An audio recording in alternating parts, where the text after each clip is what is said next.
and advertisers.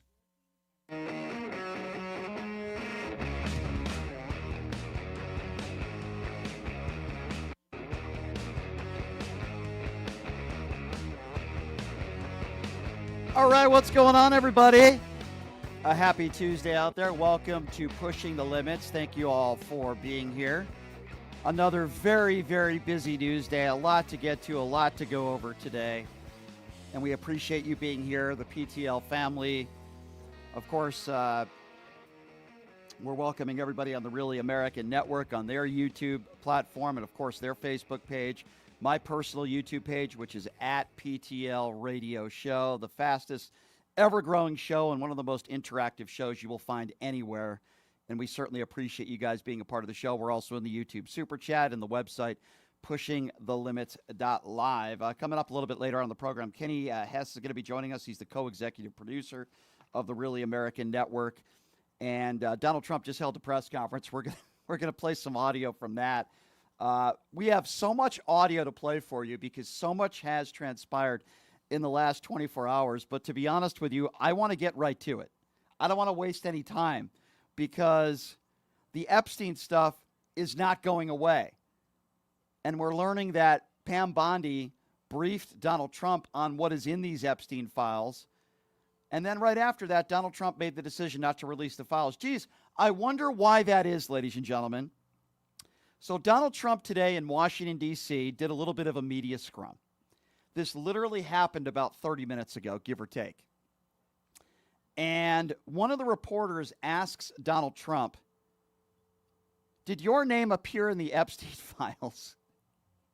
Listen to the response and listen to how nervous Donald Trump is when he's answering this question. It's unbelievable. How many more? If we're on Epstein, the Attorney General briefed you on the DOJ and FBI review, the findings of that review. The Attorney General briefed you on that. What? On the DOJ and FBI on what? review. On what subject? Epstein. Okay. On Epstein, of the review of the files. Attorney General Pam Bondi. A very quick briefing. Did she tell you, what did she tell you about the review? And specifically, did she tell you at all that your name appeared in the file? No. She's given us just a very quick briefing, and in terms of the credibility of the different things that they've seen. And I would say that, these files were made up by Comey. They were made up by Obama. They were made up by the Biden, we went through years of that with the Russia hoax, with all of the different things that we had to go through. We've gone through years of it, but she's handled it very well, and it's going to be up to her. Whatever she thinks is credible, she should release. Yeah. On Texas. So let me get this right. Let me get this right. Trump is acknowledging he's been briefed on the Epstein files, which you just heard. But on the other hand, he's blaming the documents on Barack Obama and Joe Biden. If that's not an indicator that he is covering something up, I really don't know what is. Yes, I was briefed on it by Pam Bondi. We don't want to release it. Let's blame everything that's in the Epstein files on Biden and Obama. Folks, he's all over the Epstein files. Can we just call it for what it is? And then a reporter says, because Laura Trump said yesterday that there should be transparency in the Epstein case, and a reporter asked him about that, and listen to Trump's response to that. Mr. President, your daughter-in-law said that there should be transparency in the Epstein case. Do you agree with her, sir? The Attorney General's handled that very well. She's really done a very good job, and I think that when you look at it, you'll understand that. I would like to see that also, but I think the Attorney General, the credibility is very important, and you want credible evidence for something like that, and I think the Attorney General's handled it very well. Yeah, everybody really thinks that. There is literally not one person in the MAGA movement, unless you're in the Trump administration, that is saying that Pam Bondi has handled this great. The only person that's really saying that is Donald Trump, because it's all at his directive, because these MAGA idiots are so stupid. They think that it's all Pam Bondi. Pam Bondi is doing everything that Donald Trump tells her to do. In this case, he doesn't want her to release the files because he's clearly all over the files. So they're blaming Pam Bondi, and she's taking the fall for this when it's at Donald Trump's directive. That's how stupid these MAGA clowns are. And yeah, she's doing a great job. Well, yeah, because you're telling her what to do, and she's taking the fall for it. That's why. Even the Marjorie Taylor Greens of the world are upset about this. People that are the most loyal to Donald Trump are upset about this, but they're blaming Pam Bondi because they're idiots and they don't realize that it's Donald Trump that's literally telling her what to do. Her job is to be loyal to Donald Trump, not to serve as the attorney general for the country, but to serve Donald Trump. That's it. And when are people finally going to understand that? It's a joke. It's a joke. This is the part of this media scrum today where it even got more crazy. Trump doesn't seem to understand the difference between a competency test and an IQ test. And I also find it very interesting that when you talk about somebody's IQ, or in this case, when Donald Trump talks about somebody's IQ, he always seems to go after women of color. Why is it always AOC? Why is it always Jasmine Crockett? Here he goes again, not understanding the difference between a competency test and an IQ test because he's not competent and he has a low IQ. Have a listen to this. And, AOC, look, I think she's very nice, but she's very low IQ. And we really don't need low IQ. Between her and Crockett, we're going to give them both an IQ test to see who comes out best. Now, I took my test. I took a real test at Walter Reed Medical Center, and I aced it. I got every one of all those questions right. Now it's time for them to take a test. Anyway, have a good time. Yeah, have a good time. The idiot, the orange orangutan adjudicated rapist, doesn't even understand the difference between what a competency test is and an IQ test. And I'm going to repeat this again because I think it's really important. It seems like when Donald Trump talks about somebody's IQ, it's usually a woman of color. Why is that? Is that just a coincidence?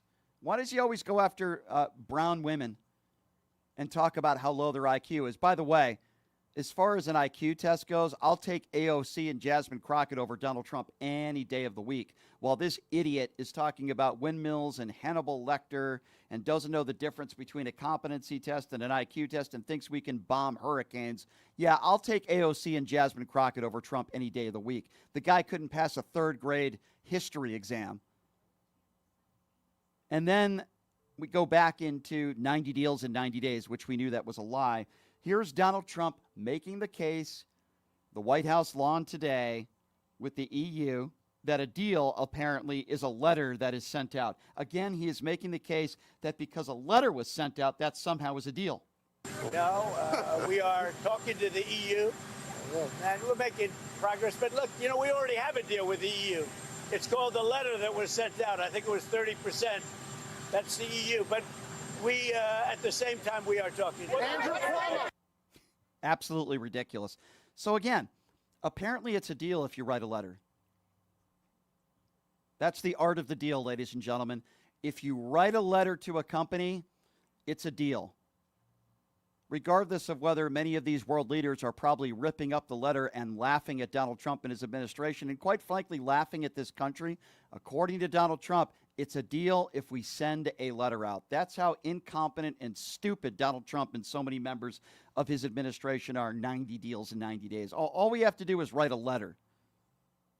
So stupid, it's unbelievable. And this comes at a time where the Trump administration is literally celebrating higher prices and billions collected from working Americans from Trump's huge new national sales tax. Caroline Leavitt put out a tweet today literally bragging about this when it's the American consumer that is paying for it, and the June numbers have come out. And guess what, ladies and gentlemen? Inflation is not down. Inflation is up.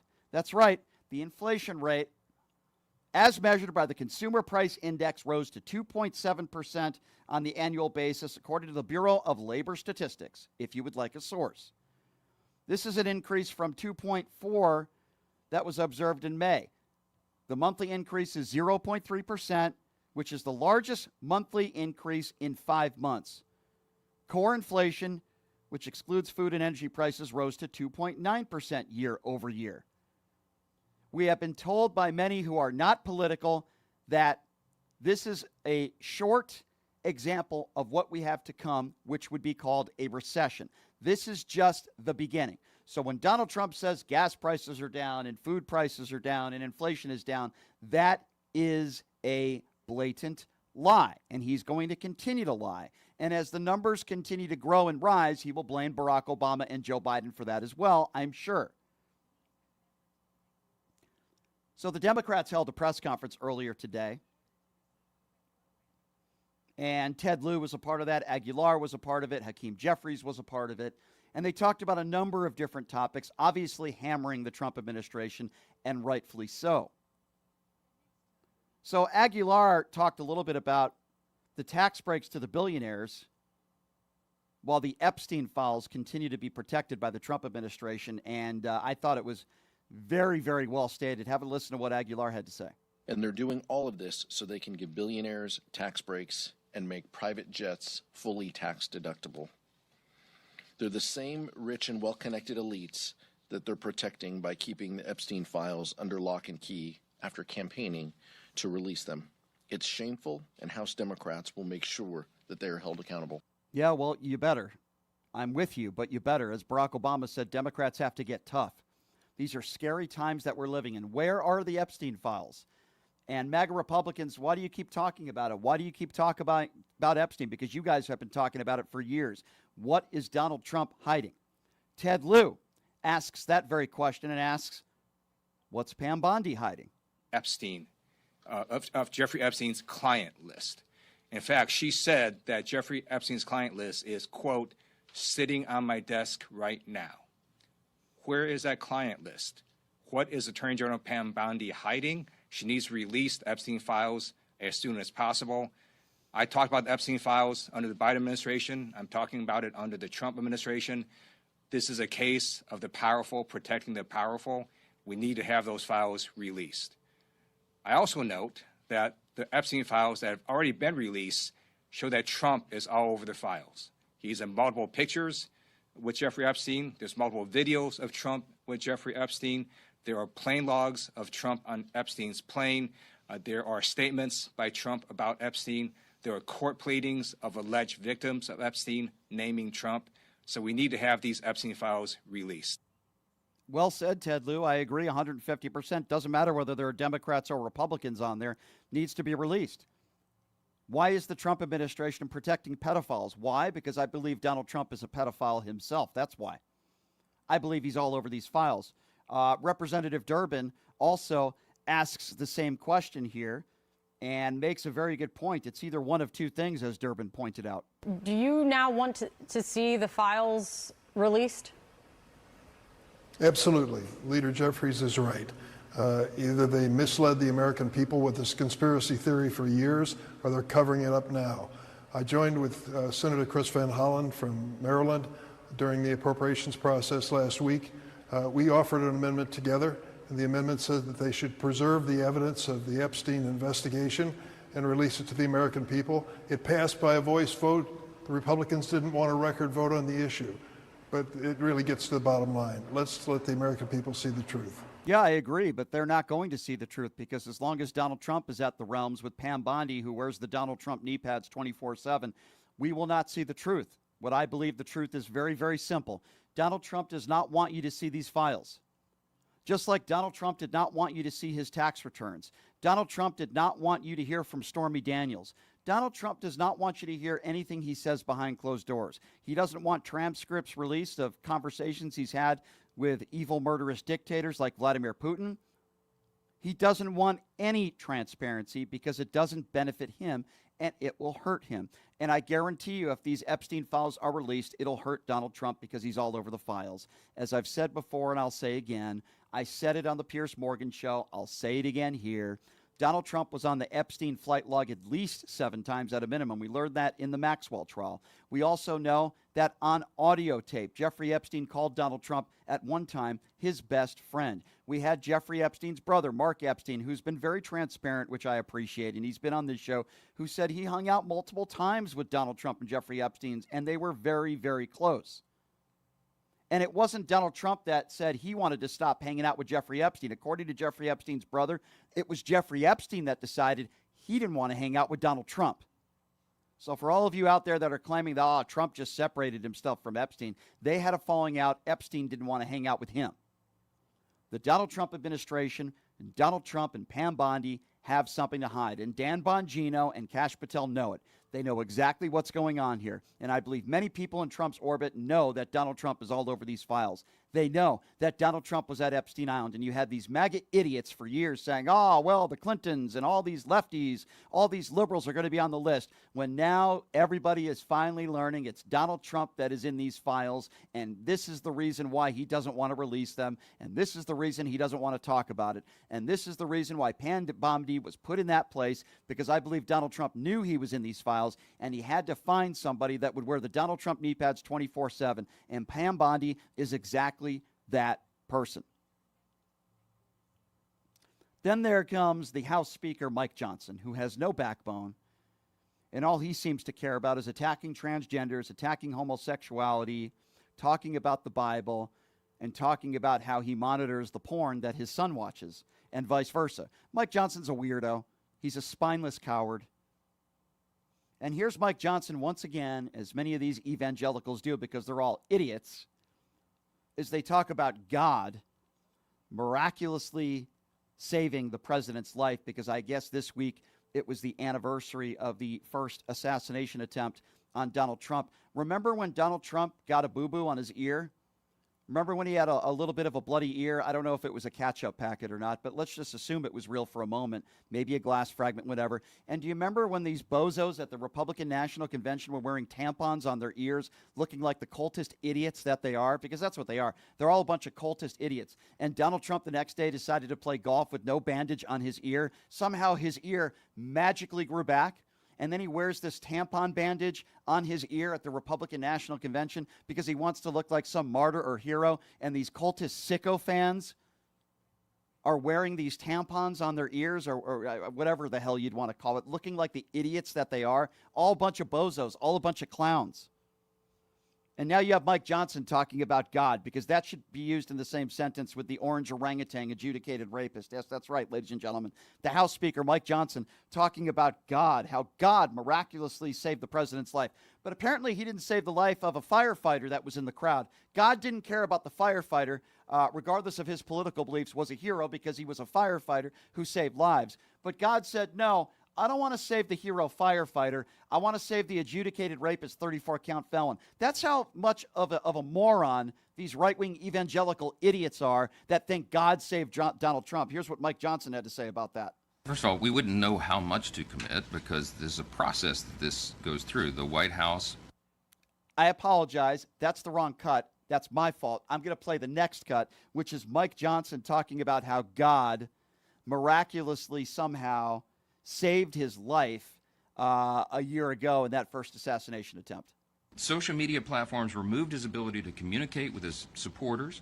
Armed FBI agents raided his home.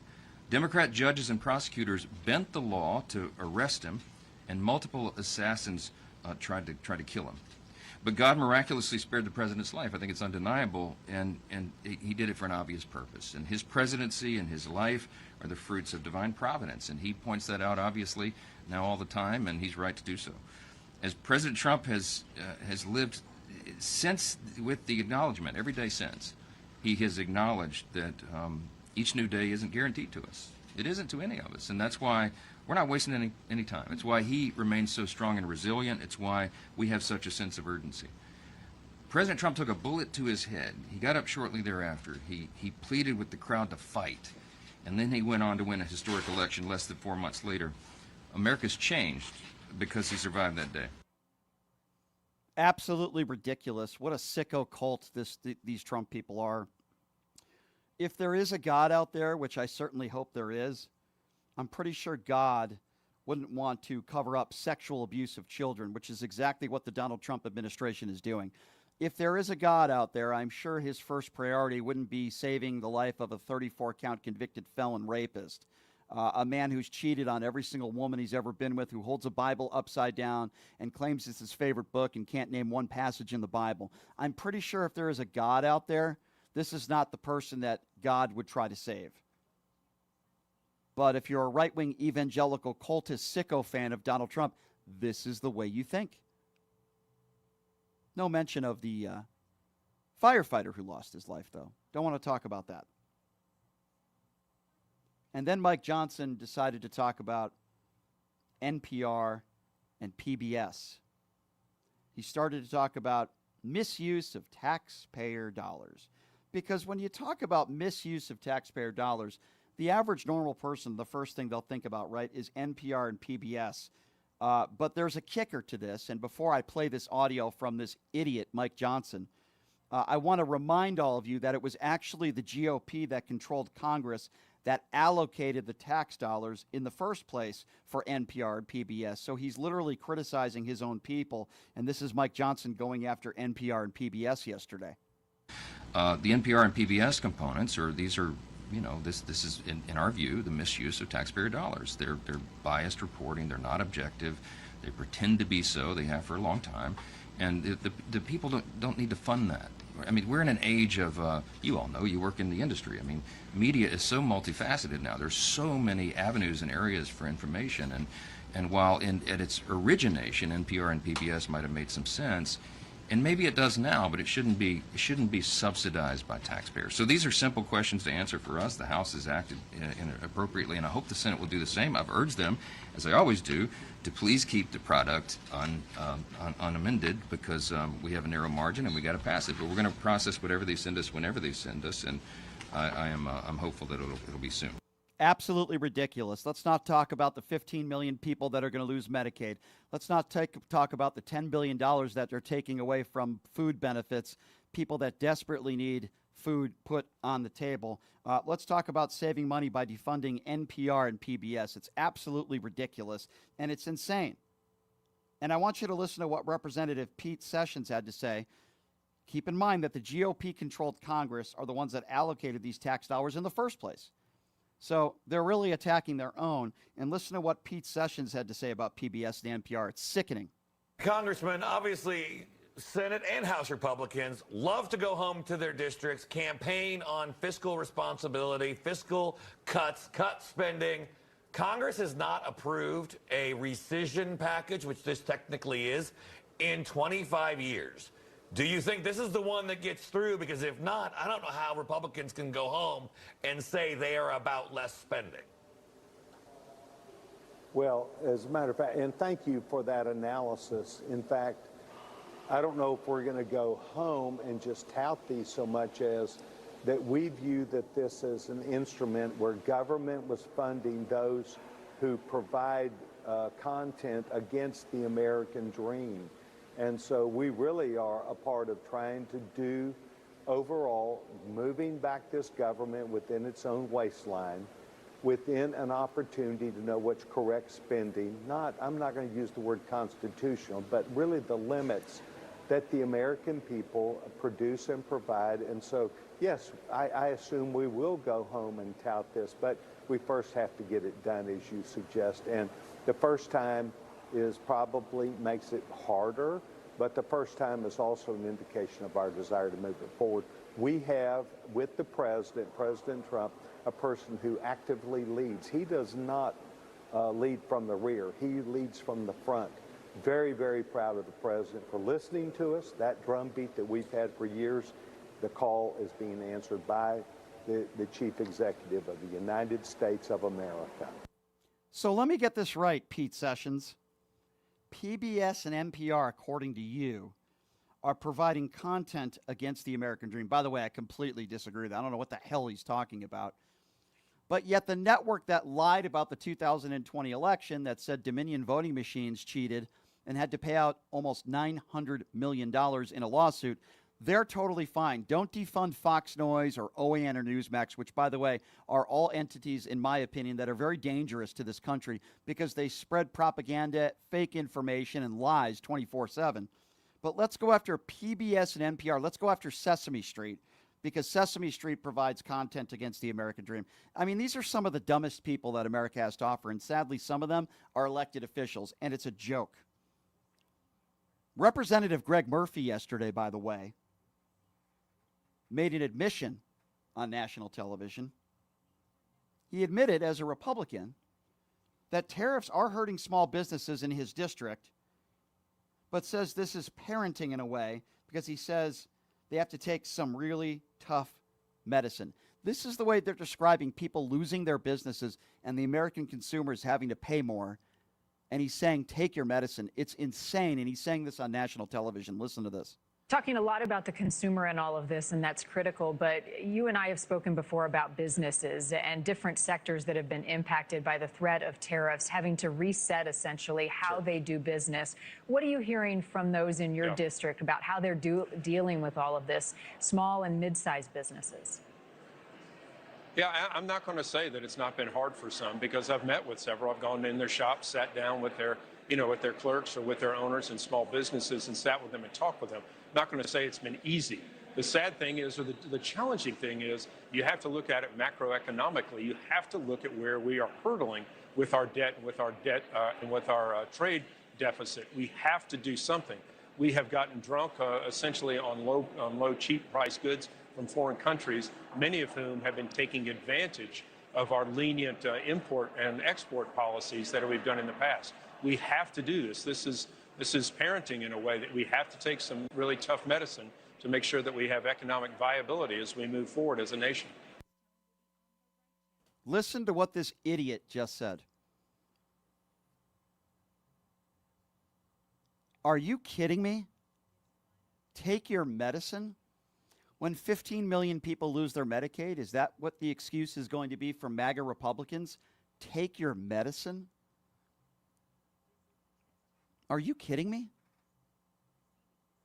We'll get to more of this a little later, but before we do that, we're going to take a quick break. And when we come back, as I mentioned yesterday on the program, really excited to be partnering with the Really American Network.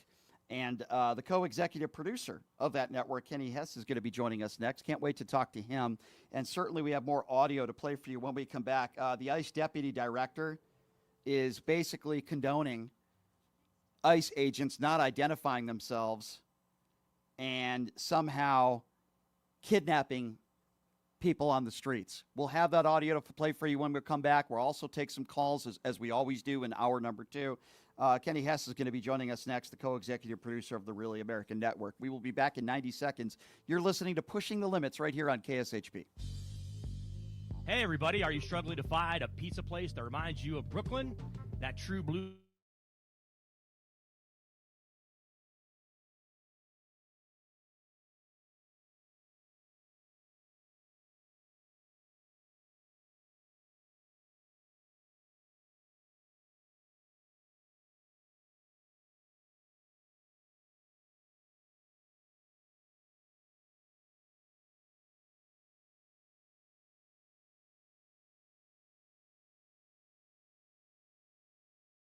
Forget about it.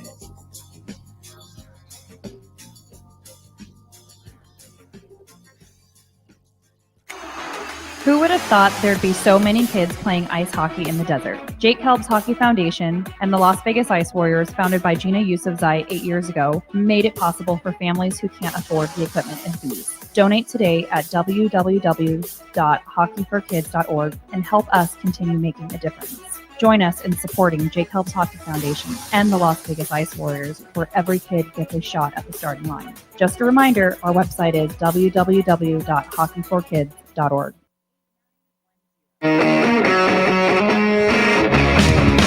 All right, welcome back, everybody. It is Pushing the Limits on a Tuesday. Thank you so much for joining us. We got some very special guests that are going to be coming on the remainder of the week. I believe the Mooch, Anthony Scaramucci, is going to join us again towards the end of the week. David Pakman's going to be joining us. I'm going to have a Duke It Out debate with David Pollack tomorrow, right-wing podcaster.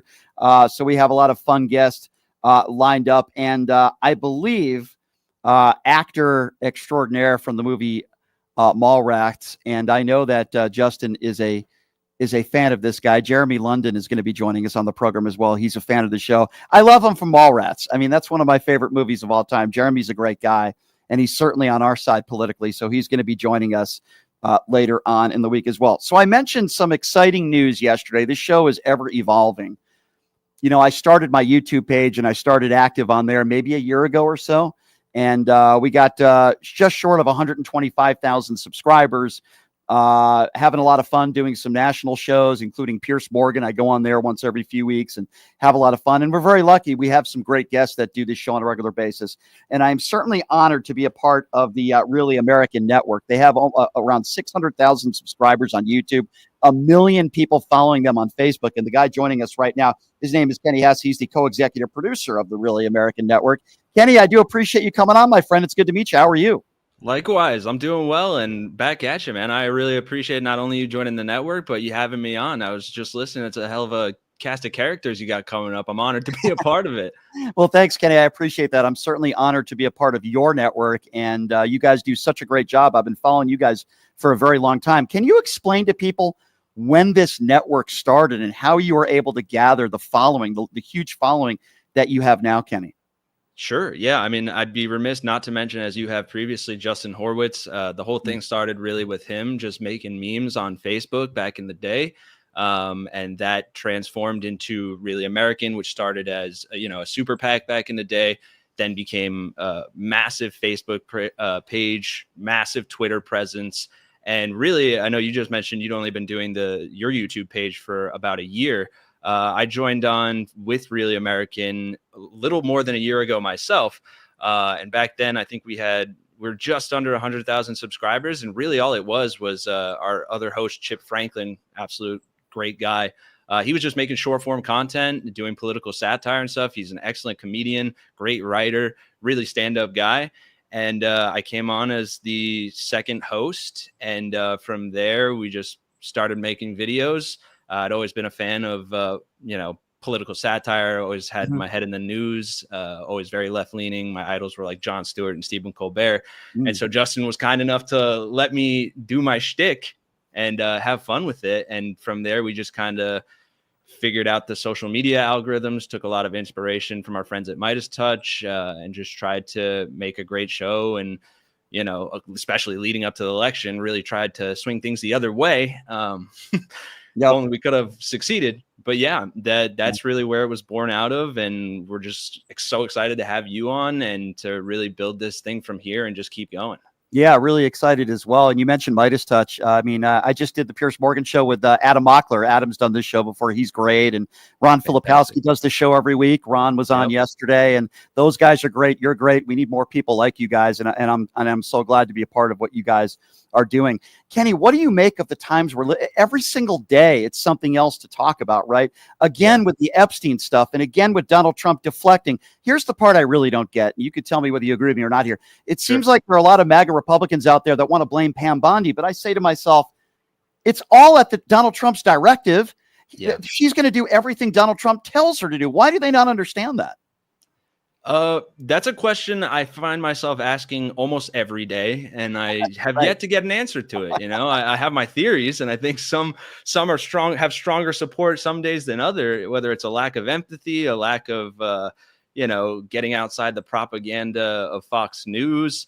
I think there's also just this odd identity crisis that we've seen going on since like 2015, since Trump entered the race, where, if MAGA has to combat their ideas about Donald Trump, then it means combating some sort of self-identity that they're not ready or willing or have the emotional capacity to do. And I remember thinking this back in 2015, 2016. I mean, I graduated college then, and I was like really getting into the political side of things. And I was just like, not only appalled, but just really shocked at the fact that it felt like we weren't living in base reality. Like there's a completely different reality that the MAGA sphere operates in that they continue to construct and contort simultaneously to fit this like narrative that they have that Donald Trump is somehow a God king and can do no wrong, and definitely didn't know Jeffrey Epstein, despite very, very clear footage and tapes and the like.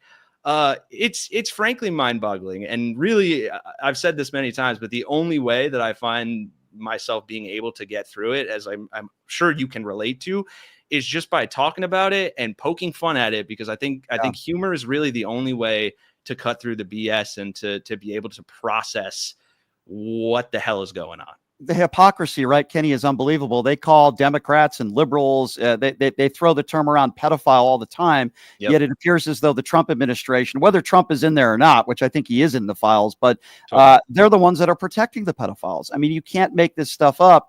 And then the argument I'm hear from some of these MAGA supporters are, well, Joe Biden had the files. Yeah, but Joe Biden wasn't best friends with Jeffrey Epstein, and he wasn't on the flight log 7 times. What do you make of somebody like a Marjorie Taylor Greene, who's obviously upset that the Epstein files aren't out, but also says, I didn't vote for all these weapons to be sent to Ukraine? Well, what did you expect? Did you think Donald Trump was going to tell you the truth? Well, I don't think she expected jack shit, if I may be frank. My personal opinion is she can go kick rocks. Right. But I, it's the same thing as when she said she didn't read the bill, and now she's pissed off about what's in the bill. Right. It's like you can't say America first or make America great again, or say that you do what your constituents want you to do, when all you're doing is towing party lines, making drama for drama's sake, and then just BSing your entire constituency and the world and throwing out crazy conspiracy theories like the Jewish space lasers, or Democrats control the weather, or you can name any number of things. And the pedophile thing as well, it baffles my mind, because, for the party that is so pro-life or whatever, and the party that like wants to root out all these PDF files or whatever, it's not even just Trump. And sure, there's things on both sides. Like, it's not like the separation of party line is like, oh, you're a good or bad person, but overwhelmingly, it's a lot of MAGA, it's a lot of Republicans, it's a lot of Christians that are the ones that really get caught doing these heinous things, like child stuff. And when you've lost your soul that much as I think Marjorie Taylor Greene has, not that I know that she really had any to begin with, or brains for that matter, which I think both of those things kind of coincide in the MAGA party and make what it is. But when that's where you're coming from, you really don't have any ground to stand on, like I said, unless you just take the ground out from everyone's feet. And I think that's exactly what this administration is doing. It's like, hey, we're going to run on releasing the Epstein files, but also now the Epstein files aren't real. But then 2 days later, the Democrats wrote the Epstein files. Right. Now it's Obama and Joe Biden. That was the excuse that Donald Trump said earlier today. Oh, yeah. Well, Pam Bondi gave us, kind of a briefing. It was very brief, but it's all Obama and Joe Biden. I mean, that's Donald Trump's excuse for everything. Inflation, the numbers came out today. That's something else, Kenny, I wanted to ask you about. Sure. So Caroline Leavitt goes on social media today bragging about all this money they're making, the billions of dollars they're making from these tariffs. First of all, inflation is up. The June numbers just came out. And second of all, they're making the money from the American consumer. Exactly. They're bragging about charging more money to some of these Americans, many of whom I would imagine voted for Donald Trump. You can't make this up. Yeah. It's insane. It's just people are so willing to shoot themselves in the foot with a smile on their face because they're a part of a cult. And even when he announced the tariffs on Russia, or purportedly plans to announce the tariffs on Russia, giving them 50 days to keep invading Ukraine with no repercussion whatsoever. Second of all, those tariffs, you don't tariff a country that's committing war crimes. You put sanctions on them. And granted, we have a lot of sanctions on Russia already, but if you're putting tariffs on Russia, the only people paying those tariffs, to your earlier point, are Americans and Europeans. Right. The same people who are getting screwed by Putin. So sure, make as much money as you want off of tariffs, but you're making it off the back of hardworking people, even the people who unfortunately supported you. And then you're going to claim that that's not leading to inflation. Or the best part is the Republicans are cheering the inflation numbers. And they're like, oh, this is the best economy ever, despite all of the logical, statistical data that does not support it. But it doesn't matter to them because, frankly, nothing matters to them except their own success and, Donald Trump being the man. You're right. If you're just joining us, by the way, he is Kenny Hess with the Really American Network that I am so proud to be a part of. Really excited about that. Kenny, let's talk a little bit about Ukraine, the war, and Vladimir Putin. So in the last 5 months or so, has Donald Trump not realized that Putin is full of it and he's an evil, murderous dictator, and he wants to give Putin another 50 days? And I'm thinking to myself, is this the great negotiator? Like, he didn't know who Vladimir Putin was, and he wants to give him another chance and another 50 days. Literally every single time Trump says Putin wants peace, there's another airstrike where women and children are murdered in Ukraine. You remember when Zelensky was in the White House and that despicable the way that they treated him. Even say thank you? Yeah. Yeah, exactly. And he calls Zelensky a dictator. I'm sure you remember that. And at one time he blamed Ukraine for the start of the war. And now all of a sudden he's saying, well, I tell my wife, contractual wife, Melania, every time I talk to Vladimir Putin, it's a nice conversation. And then there's an airstrike. Did he just realize just now that Putin's a bad guy, Kenny? Obviously not, but I think that it really just boils down to a lot of people talk about how he's a toddler, and we make jokes about that all the time. And I do think that there is just deeply inside of him, there is a small little boy that never got enough love or attention. And I don't know, maybe his father was abusive. Maybe that's why he has this admiration for power, but he idolizes power and people in power and people who are strong. I don't even think it's as deep, because I don't think Donald Trump is this deep. I don't think he's like, I want to be a fascist dictator, even though like the people around him are really pushing him towards that and allowing him to get to that point. But I do think he just has this fascination with authoritarians because they're powerful, and he wants to feel like them and be like them. And that is why he thinks he has this golden tongue that will, persuade Vladimir Putin to end the war in 24 hours, which we obviously did not see. But also he wants to be liked by these other people that he sees as respectful figures, regardless of whether they're war criminals, regardless of whether they're authoritarians, whether they're dictators. He has this, it's almost, I think it's why him and Elon Musk got along so well, is because they need to be liked by people. And to your point about, or your question rather, about, did he just find out he's a bad guy, and how does this all transpire so disastrously? I mean, you're talking about the guy who wrote The Art of the Deal while having 6 bankruptcies, bankrupting a casino in New Jersey, my home state, in Atlantic City, and defrauding the United States government out of taxes. And then he says, I've never been bankrupt in my life. I'm so rich. Like, yeah, I spent some time in Atlantic City myself. I'm an East Coaster too. I'm from Connecticut. I think you're talking about the Taj Mahal. Yes. And it is really hard to bankrupt a casino. Very difficult. The house always wins, the same for the reason. Yeah, very difficult. And by the way, they wouldn't give him a gaming license here in Las Vegas. He's got the Trump Tower. He wanted that to be a casino. They wouldn't let him do it. And with the money he allegedly has, that certainly is saying something for sure. So a lot of people are saying, Kenny, that are not political, that are economists, and we have a lot of brilliant economists that come on this show, that we're headed towards a recession. The war in Ukraine you could make the argument, is worse off now than it was on day one when Trump took office. He said the war would be over within 24 hours.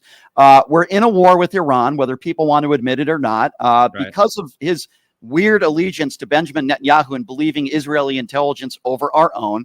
Inflation is up. Gas prices are not down. Food prices are not down. People are struggling, living paycheck to paycheck. They're taking away food stamps from people. I think in the big, beautiful bill, correct me if I'm wrong, $10 billion they're cutting from food stamps. And somewhere around the line of 15 million people are going to lose their medical coverage. Yet when I have MAGA Republicans that call into this show from time to time, they always want to say, well, I love what he's doing when it comes to immigration, without even understanding that he's not going by what it says in our Constitution. Any person has the right to due process. But they seem to be okay with that, and they want to blame migrants for all their problems. Yeah. I mean, well, listen, I live in Los Angeles, and I have seen, fortunately not in person, I did go to some No Kings protests, but I see day in and day out from people I know, specifically in immigrant communities, like just the fear and the absolute, like, sheer terror that people have going to, places like their church, places like work, or just going out, because you have masked, for lack of better terminology, Gestapo agents, people who we can't even really verify whether or not they are immigration enforcement agents. And even if they were, they don't have warrants most of the time. And they're just snatching people up off the street and disappearing them.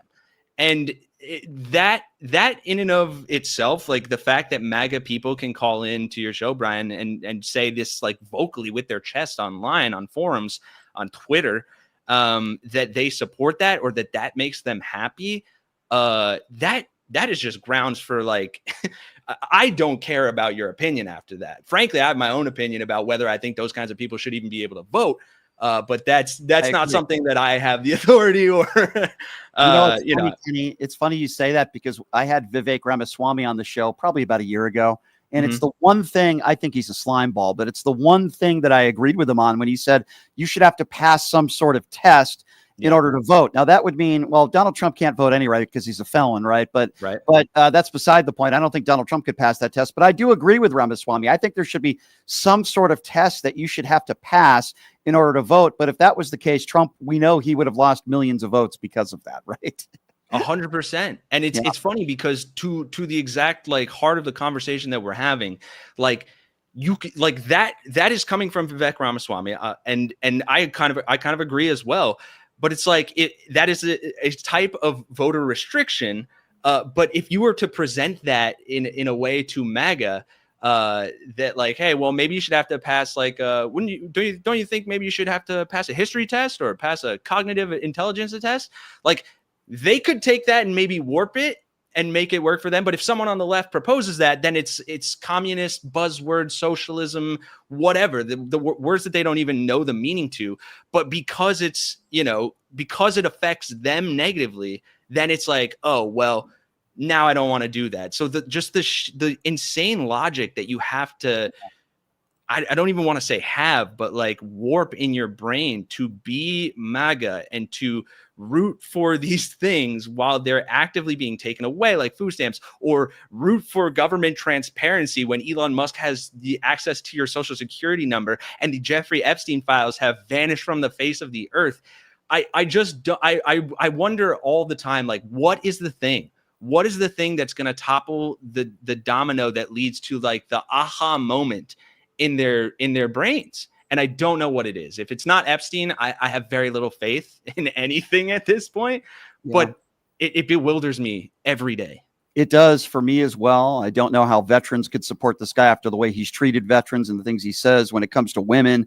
I mean, listen, I can go on and on and on, but I guess the last question I wanted to ask you, Kenny, is, we're both in the same industry. We talk about a lot of the same important topics.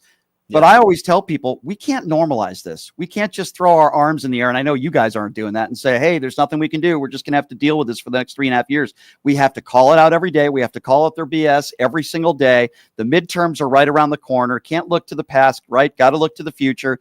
Democrats have to have a strong midterms. We got to make sure that a MAGA moron like a J.D. Vance or anybody else does not win in 2028. Got to be a good midterms. You got to focus on the future and get people out there to vote and continue to try to explain to people how dangerous this man is. I understand there's a cult of people.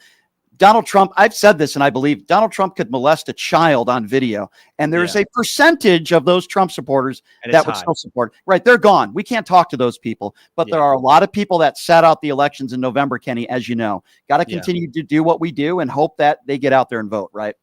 Absolutely. And I think that's exactly what we've been trying to do with Really American. And that's my only advice to people who feel downtrodden, disheartened. It's why I try to approach things with humor. And I think that's why Donald Trump is going after people like Rosie O'Donnell, a comedian trying to denaturalize her citizenship over talking shit about him. It's why he's going after PBS and Elmo and all these other things, because fascism attacks comics first and then education. They're dismantling the education department. So my biggest like do this advice is like support independent media, be sure to call it out every day, be vocal.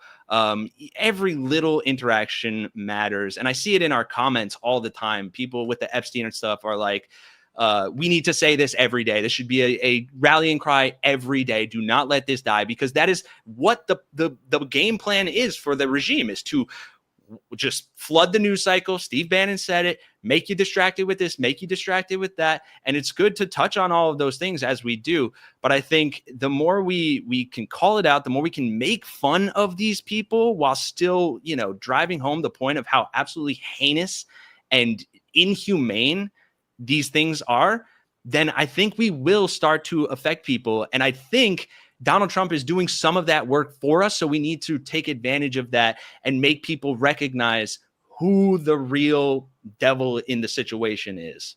Yeah, very well said, Kenny. And I want to say again, you know, I love what you guys do. You and Justin, you guys over there do such a wonderful job. And it's really an honor that, you know, we've teamed up and I'm going to be a part of what you guys do at the Really American Network. And I guess, you know, my show is going to be for people that, and I made the announcement yesterday, but my show is going to be broadcasted live. And it is right now on your YouTube page, on your Facebook page, and you guys are going to be editing my content up there. And you guys have such a massive following. So, and there's a reason for that, because you guys do such a great job. So I'm very appreciative. And I wanted to say thank you to you guys to be a part of what you guys do and your family. And I really am excited to be teaming up with you guys. So thank you so much. Thank you. The feeling is very mutual, Brian. So thank you so much, man.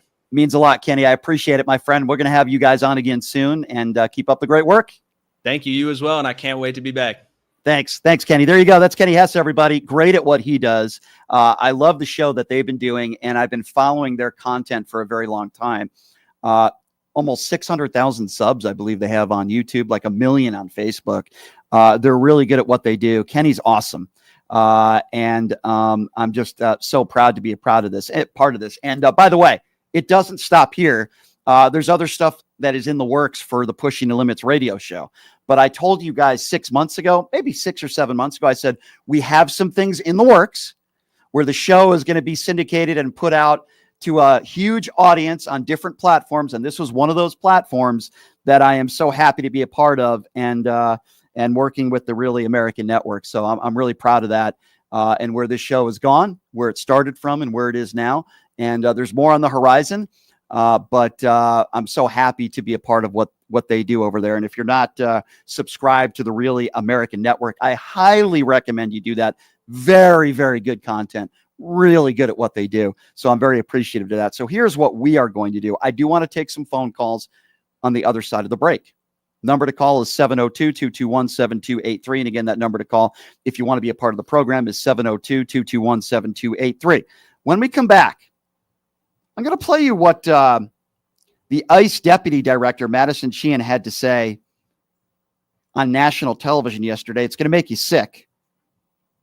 It's unbelievable, because I do want to get into this immigration stuff as well. There's so many other topics, obviously, that we are talking about today. Donald Trump, again, getting defensive when it comes to the Epstein Files, praising Pam Bondi. He might be the only MAGA Republican at this point that would be praising Pam Bondi. Even Kash Patel and Dan Bongino have been upset over what's gone on with the Pam Bondi stuff. But Donald Trump still sticking by Pam Bondi. Why? Because everything Pam Bondi has done has been under Donald Trump's directive.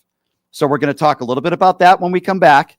We're going to have a little bit more audio to play for you in regards to what the ICE Deputy Director had to say, which is just an abomination. And then we'll take your phone calls at 702-221-7283. Your phone calls next. We'll be back in 90 seconds. You're listening to Pushing the Limits right here.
Offered at $699.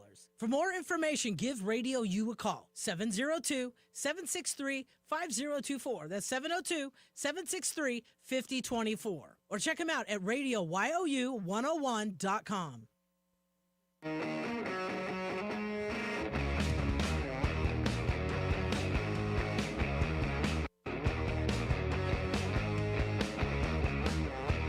All right, welcome back. It is Pushing the Limits on a Tuesday. Thank you so much for joining us. We're going to have an all-out, duke-it-out debate with right-wing podcaster David Pollack tomorrow. You're certainly not going to want to miss that. This portion of the show brought to you by the official gaming bar of the PTL radio show, which is Jackson's Bar and Grill, located at Flamingo and Jones. Man, they got some great promotions this month, including Wednesdays and Saturdays. If you earn 500 points on a slot machine, you get a free scratch-off ticket. Now, what do these scratch-off tickets do? They give you free slot play. You could win up to $50. So check them out. Jackson's Bar and Grill. Great food, great atmosphere. The official gaming bar of the PTL radio show, Jackson's Bar and Grill, located at Flamingo and Jones. As I see people in the chat have been frequenting Jackson's Bar and Grill, which is very cool. And, yes, they do have some great food over there. All right, so obviously there's a lot of different topics to discuss. We've talked about the Epstein Files. We had Jeffrey Epstein's brother, Mark Epstein, on the show yesterday. He's a friend of the show. He's done the show multiple times. He believes Donald Trump knows exactly how his brother some people would use the term murdered. It was labeled a suicide. I'm not buying that for 1 second. So obviously we're talking about that and the fact that inflation rose to 2.7% in June. But still something that's on a lot of people's minds is what's been going on with these ICE agents rounding people up in religious sanctuaries, in some cases not identifying themselves, people not getting due process. I mean, some people are calling it kidnapping, and I can understand why some people are characterizing it that way. So ICE Deputy Director Madison Sheehan made some statements on national television yesterday that are just mind-boggling, and it's insanity. So have a listen to what the ICE Deputy Director had to say.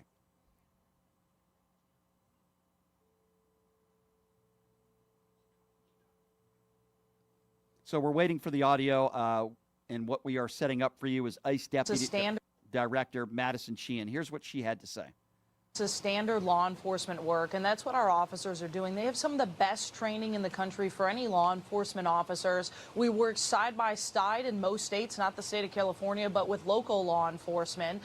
And we'll continue to do that to be able to build these cases. I think we all know that criminals tend to hang out with criminals. And so when we start to build a case, we're going to be going after everyone that's around them, because these criminals tend to hang out with like-minded people who also happen to be criminals.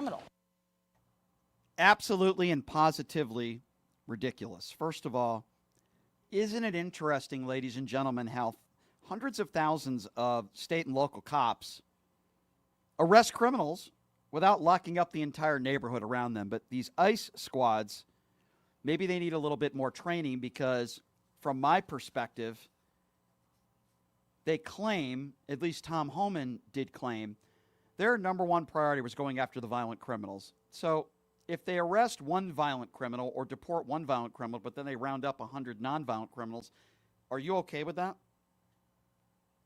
I repeat this again. This is not the country that I recognize. When we see nonviolent criminals being taken off the streets, it could be in the morning in front of a Home Depot, could be in a religious sanctuary, could be right outside a courtroom. And in some of these instances, as we know, based on just the video alone, that some of these people are not identifying themselves as ICE agents, so they could be anybody. And they're being separated from their families. Some of these people that have lived in this country for decades, that pay taxes, that have never been convicted of a violent crime in their life. And it's sickening to me. Where is our compassion? This country was founded on immigrants. But if you're born in this country, you're privileged. I'm one of them. I happen to be lucky enough to be born in the United States of America. So because we were born in the United States of America, that means we can treat these people that weren't born in this country like they're some sort of animal, or Donald Trump will make them out to be murderers and rapists. These Mexicans, they're bad people, they're rapists, they're murderers, and I suppose some of them are good people. No, Mr. Orange Orangutan adjudicated rapist, no. per capita, you have the better chance being the victim of a crime from an American citizen than you do an undocumented immigrant. So that is not factually accurate. And the overwhelming majority of these people are good, hardworking people that want a better life for themselves and their families. This is nonsense. This is not the country that I want to live in. And we are dealing with ICE agents all across the country, in some instances not identifying themselves, rounding all these people up. Many of these people are good people. There should be an easier pathway to citizenship. It shouldn't take 10 to 15 years for people to be naturalized citizens. But which party is the party that makes it more difficult for people to become naturalized citizens? I'll give you a hint. It's not the Democrats. Number to call, 702-221-7283. We're also, of course, talking about the Epstein Files and Donald Trump responding again today, admitting that he had a sit-down briefing with Pam Bondi, what was in the Epstein Files. He said it was very short, and he blamed Joe Biden and Barack Obama for what's in the files, which obviously leads me and anybody else with an IQ over 20 to believe he's hiding something. What is he hiding? Well, it's either one of two things or both. Either Donald Trump is all over the Epstein Files, or many of his friends, high prominent people, are in the Epstein Files, or both. I tend to think it's both.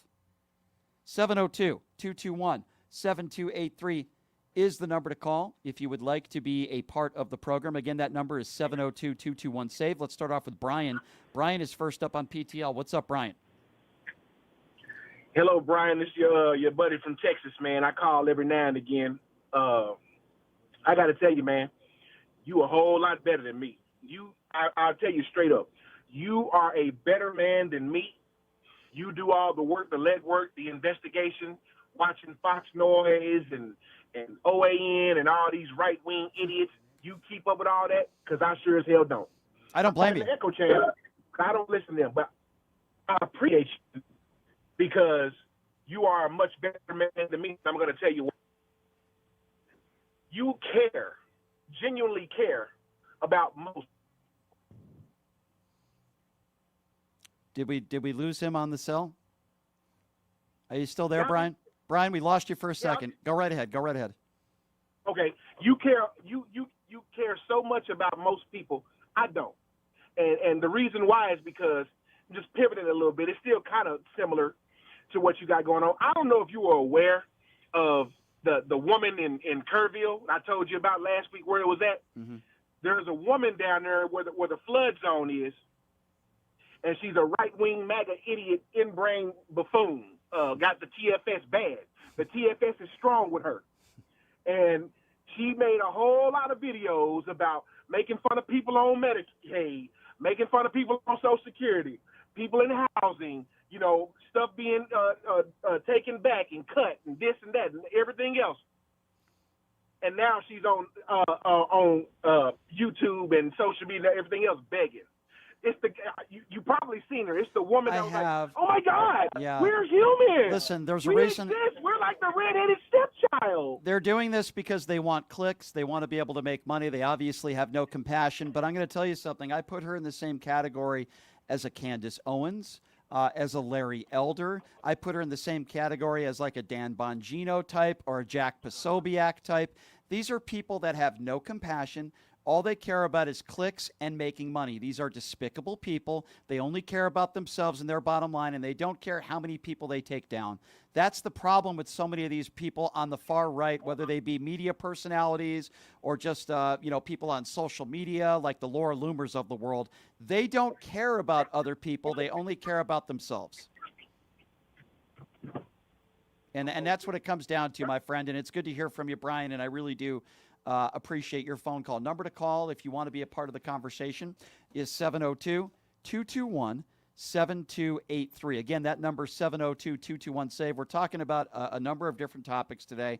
Donald Trump responding again to the Epstein Files, admitting that he had a briefing, as he points out, with Pam Bondi, and then said, as far as the contents in there, just said, well, it's Barack Obama and Joe Biden that put all that stuff in there, which leads me to believe, of course, that he's trying to hide something. We're obviously talking about that. And again, ICE continuing to not identifying themselves and rounding up, and I would say kidnapping people in this country, so many of them that are nonviolent criminals. It's sickening, and it is disgusting. And I personally believe Donald Trump is all over the Epstein Files. 702-221-7283. Let's go to Mark.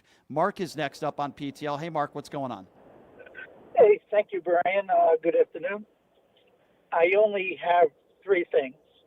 First one is, correct me if I'm wrong, but didn't Trump state on national TV that he wished Maxie, whatever her name is, Maxwell, good luck, and then a reporter stated she was convicted and is in prison for child trafficking, and Trump stated, "Well, I don't know about that. I wish everybody good luck." That is. Correct me if I'm wrong. No, you're right, and it's Okay. it's interesting because he'll talk trash about AOC and women of color and Joe Biden and Barack Obama, but he seems to be very nice to someone like Maxwell, who we know was a child predator, who was convicted, who was in jail. I find that very interesting.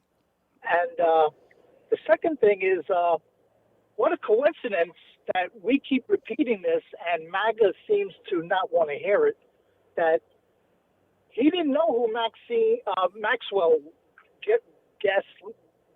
Ghislaine Maxwell, whatever her name is. Yeah. Didn't know who she is, but he used Epstein's plane to fly around during the campaign. Well, that's nonsense. He also, listen, it's just like when he was asked about David Duke, when David Duke was running for office, when Donald Trump was running for office, he said he didn't know who David Duke was either. Go ahead. Right, exactly. The last thing, did you happen to see Jim Himes over the weekend give a report on, I think it was MSNBC? I don't believe I did, no. Well, it exposed what the Democrats are still doing. He stated basically, we need to get back to decorum, and we need to follow the rules. So the reporter on MSNBC stated, well, it's almost impossible when you're dealing with MAGA Republicans in Congress. Right. Well, we're going to follow the rules because we're above them, and we will not go down to their level. Yeah. See, this is going to be the problem. The Democrats, I don't think there's going to be midterms, but if they get into power, they are going to fail again and do nothing because they're going to follow the rules, they're going to follow decorum, and MAGA Republicans are going to do what they've been doing, delaying, yelling and screaming and making the whole thing a circus. Well, I certainly hope that's not the case, Mark, and They're not getting it. I hope Democrats have learned their lesson. I hope that's not the case, Mark. It's why all I can continue to do is continue to call out the damage that Donald Trump and his administration are doing to this country on a daily basis. If there are buffoons out there that just don't seem to be able to grasp what is going on, that they're lost, and there's nothing that I can do for them. 702-221-SAVE. That number again is 702-221-7283. Let's go to Ken. Ken is next on PTL. Hi, Ken. Oh, Brian, how are you? Hey, good. Just a couple quickies. If we made SNAP for all, would the idiots be still against it so much? I mean, what's wrong with feeding people? Well, nothing. Obviously, I'm on your side, but let's go back in history, Ken, for a moment. This isn't just MAGA Republicans. These are Republicans in general, for the most part, and I'm generalizing here. Republicans vote against almost any government program that can help the poor or people that are struggling living to paycheck. And that's what, just to give you an idea, and I think you know this, what a bunch of liars many of these people are who voted for this bill. They say, get off your ass and work, get off your couch. 3 out of 10 people working in this country are not offered medical benefits, and half of them can't afford it.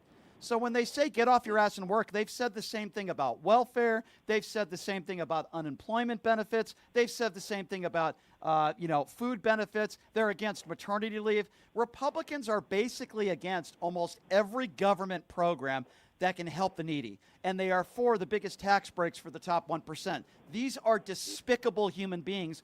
I don't understand why it's so hard for people to understand that. Yeah, and the second thing is, if we're going to have a king, I don't want Orange Richie bitch. I'd rather have Chuck from across the pond. Agree. I've been Ken, I've been making that argument forever. I want someone that knows what it's like to live paycheck to paycheck.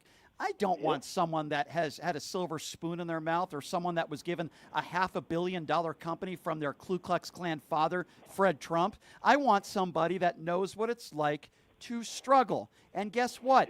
AOC is one of those people. Jasmine Crockett is one of those people. There are plenty of Democrats in office that at one point or another were struggling, that were on benefits. And it's interesting because there are some Republicans that at one point in their life were on benefits as well. Do you remember a guy by the name of Joe the Plumber? He passed away a few years ago. Yeah. Do you remember, Ken, do you remember that guy, Joe the Plumber? So I met him once. Yeah. So Joe the Plumber made national news because he was complaining about the handouts, right? And he made he got into it with Barack Obama. Well, then we learned a little while later that Joe the Plumber at one point in his life was on benefits, was on welfare, was on food stamps. And then he was the same person who became famous for being against it, what Barack Obama was trying to do. These people are some of the biggest hypocrites in the world, and many of the people that are against these types of government benefits have been on it. I'll give you another example.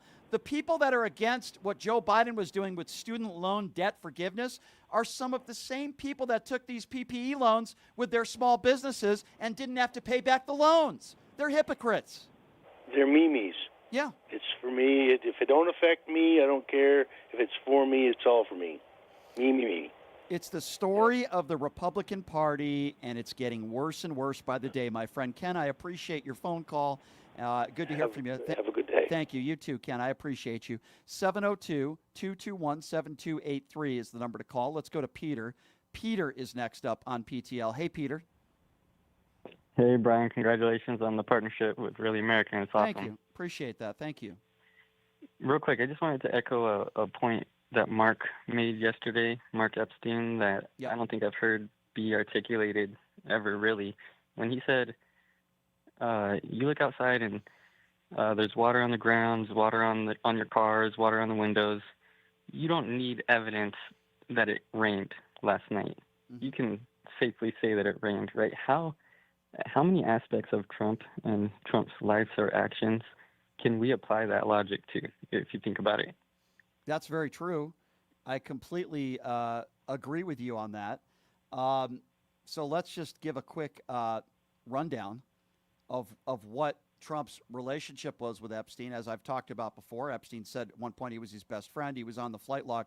But let's take a look at even stuff that's a little bit away from that. This was the guy who bragged about going into teenage girls' locker rooms on the Howard Stern show when he ran beauty pageants without their permission. This is the guy who's talked about his own daughter's body. If it wasn't my daughter, I would probably date her. Okay, if that's not weird enough in itself. This is the guy who has 25-plus women that have accused him of sexual abuse and or rape, including his ex-wife in court documents, okay? This is the same guy who was found liable for sexual abuse in a courtroom. So, and I said this on the Piers Morgan show last week, is it far-fetched to think that he's hiding this stuff and he's hiding it because maybe he's all over the Epstein Files? I think it's very plausible, and I would say the odds are very good that he spent a lot of time on Epstein Island. Exactly, but Maggers, I know, where's the proof? Show me the video, show me this, show me that. There's plenty that you can put together piece to piece. It's crazy how, like you say, they twist themselves into pretzels just to defend this guy. So it's crazy. Thank you for everything, Brian. Yeah, I appreciate you, man. Thank you so much for your phone call. 702-221-7283 is the number to call if you want to be a part of the conversation. Let's go to Mathan. Mathan is next up on PTL. Hi, Mathan. Hi, Brian. How are you today? Good. What's on your mind today? I just wanted to talk about ICE. They were in town this morning, and I'm still feeling a little bit scared because I'm not white. And some lady was with a loudspeaker was going up and down all the blocks saying ICE is in town. And later on, the cops stopped her and gave her a ticket for whatever reason. But it's really scary. They were in town here a couple of weeks ago, and they were like, I thought they were in my backyard, but they were like a block from me. And they have rifles and everything. It's really scary. I'm still feeling a little bit fluttery, I tell you. Well, that's got to be very daunting and scary for really anybody, even if you're somebody that's not, worried about being deported. You're an American citizen. That's not a country that I want to be in. You think I want to wake up in the morning and see a bunch of ICE agents taking over a ballpark? And by the way, there's a guy that might be joining us on Thursday. I'm trying to get him on the show. He is a baseball coach in New York City. And I spoke with him yesterday. He's going to try to get on the show Thursday. Apparently, he runs a youth baseball team, and ICE agents tried to get onto the field and question some of the players, and he stopped them because he's a hero. I believe Yosef is his name, and he's going to be joining us on the show, I believe, Thursday. It's scary what's going on in this country, and on a lot of different fronts, right? But at the same time, there's so many good people. Yes, are there some bad apples out there? Absolutely. But there are a lot of good people in this country that might not have the proper paperwork, and they might be undocumented, but they're good people. They want a better life for themselves and their families, and there has to be some sort of pathway to citizenship. There has to be. Yeah, there really does. And I keep telling people, my father was not a citizen when I was born. He did finally get his citizenship papers, but it's scary because we have this birthright citizenship thing going on too. And I'm thinking, are they going to say all of a sudden that I'm not a citizen? Yeah. It's scary. It's really scary. I feel so sorry for people. My poor neighbor has Parkinson's, and he was out in his yard, and I just went over and talked to him and said, I'm here if you need me. And he just says, thank you very much. And I feel really bad for everybody in this town. Well, that's really nice of you, and you sound like a woman of compassion. And the problem we have is that all those people in our administration today do not have compassion. They don't have a moral compass, and even worse, they seem to gloat and enjoy people suffering, whether it be owning the libs or because you're a brown person in this country, legal or not. They want you to suffer. And they'll lie to you, and they'll say, well, we don't have a problem with anybody coming into this country so long as you go through the process. Then why is it that Republicans continue to vote against bills that would make it easier to give people a pathway to citizenship? It's a joke. Number to call again if you want to be a part of the conversation is 702-221-7283. I do want to also talk to some of you about the Consumer Price Index rising inflation to 2.7%. The monthly increase was 0.3%. And I will also tell you that the monthly increase is the highest it's been in 5 months. Core inflation rose to 2.9% year over year. Yet Donald Trump wants to lie to the American people and say that inflation is down and everything is headed in the right direction, where if you talk to most people that are not political, they will tell you we are headed towards a recession. We have gotten into an ill-advised war. The war in the Ukraine is worse off now than it was on day one. What the hell has Donald Trump done that is helping the country? I'd love to hear some of you MAGA buffoons out there. What has Donald Trump done that is actually helping the country? The number to call is 702-221-7283. Let's go to Rhonda. Rhonda's next up on PTL. Hello, Rhonda. Hi, Brian. How are you? Good. What's on your mind today? Listen, I just called to encourage you and thank you. I just came across your show, and it's not a day I missed. And I'm thinking about once I get settled. Yeah, once I get settled, I'm gonna be a great supporter of finances. So I just wanted to tell you, keep fighting. Don't give up on us. I'm sick of this crap, but we got to still stay strong, Brian. Keep doing what you're doing. That's all I called for. Well, thank you, Rhonda. Thank you, Rhonda. That's very sweet of you to say, and I appreciate your comments. And as long as that there are people like you out there that are supporting what I do, it means the world to me, and I'm going to continue to fight for all of you. And you'll always have a voice on this show. I know some people will say, Brian, you're the voice for us. Well, guess what? You guys are the voice, too. It's why I open up the phone lines every single day so good people like you, Rhonda, can call in and voice your opinions and your frustrations and your thoughts. I'll always give you guys the forum to do that on this show. Unlike a lot of other shows out there that are a right-wing echo chamber, I'm telling you, I can't listen to some of these other shows. It's so bad. But I appreciate you guys very, very much. Thank you. 702-221-7283 is the number to call. So we have a guy named Keith who's calling in now. He was at the Turning Point rally in Tampa over the weekend. I believe our friend Robbie Roadsteamer was out there too. I saw some of his videos, which are hilarious. Hey, Keith, what's going on? Yeah, hey, Brian. Yeah, I watch you every day, man. I love your show. Thank you. I mean, I actually went over to Tampa. I'm in St. Pete. I actually went over to Tampa to try to run into Robbie Roadsteamer, and I didn't run into him, but I did run into one of your buddies, Brandon Tatum. Oh, no. I got to get that guy back on the show. Oh, geez. Did you say anything to him? I got close enough to holler at him a couple of times, but I asked him if he's on the Epstein list or something like that. I mean, I saw a lot of people there. I mean, Charlie Kirk was there, Candace Owens was there, Of course, the normal. Megyn Kelly was there. The normal. Tucker Carlson was there. The normal group of idiots. Yeah, normal group of. The normal MAGA morons. Yeah. Yeah, they were all there, and I tried to get close to some people, but you really couldn't do it. It was at the Tampa Convention Center, and they had it kind of restricted. Yeah. And as far as the access, and like I couldn't even take my phone in with me. They wouldn't let you bring a phone in. Really? Yeah, they wouldn't let me bring my phone in with me. That's because really they didn't weird. want me to take pictures. That's really bizarre. That's strange. Yeah, it was crazy. It was a crazy event, but you know the one thing that troubles me about this is that these MAGA personalities, the female personalities like Candace Owens, Megyn Kelly, Laura Ingraham, I saw them all, but they're all scrawny.